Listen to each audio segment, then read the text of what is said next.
Motivational speaker Dr. Robert Anthony once said, "The opposite of bravery is not cowardice, but conformity."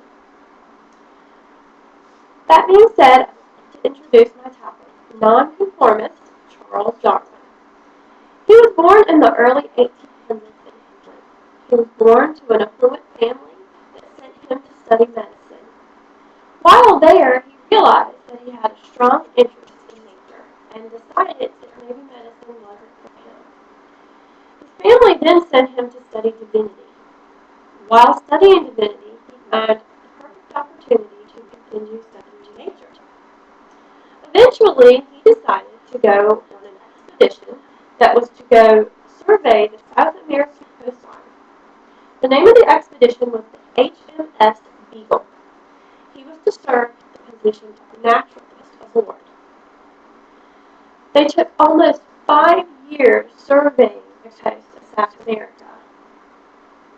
They stopped along the way at a place called the Galapagos Islands. Within this set of islands, which were formed by volcanic eruptions underwater, there are four main ecosystems. There were the lowlands, there were forests, and there were subtropical forests, and there were highlands. In these different ecosystems was where Charles Darwin discovered that there were all kinds of different adaptations within the same species.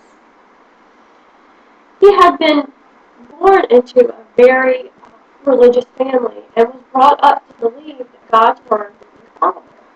But there was evidence suggesting that animals were not all created at the same time, that they in fact mutated and adapted and changed over time.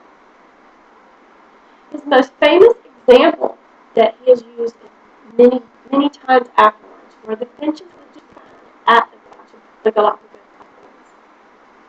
Some of the finches were adapted to each of the different ecosystems. Darwin realized that these were the same finches.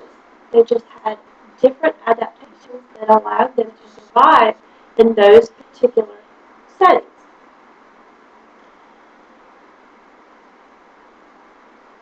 After the expedition, Charles Darwin took time to study and reassess his data and analyze, and finally came to his theory. His theory was indeed that animals did change over time. Gradual processes that contain certain traits that become more or less common over time.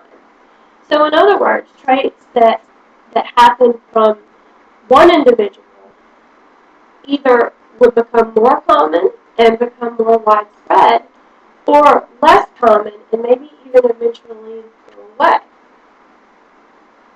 He believed that this was from random mutations that happen for each individual.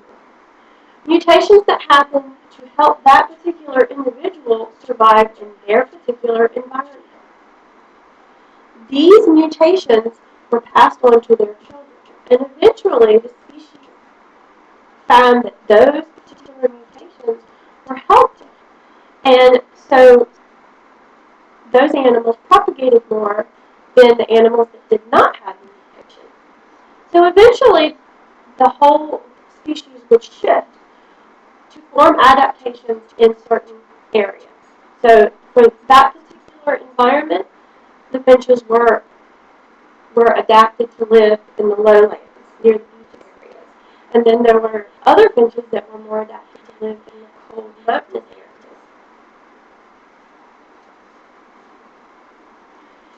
Charles Darwin went on to write many books and was revered over the years for his very maverick work. Back in his time, he was definitely a trendsetter. He was a nonconformist, absolutely. Um,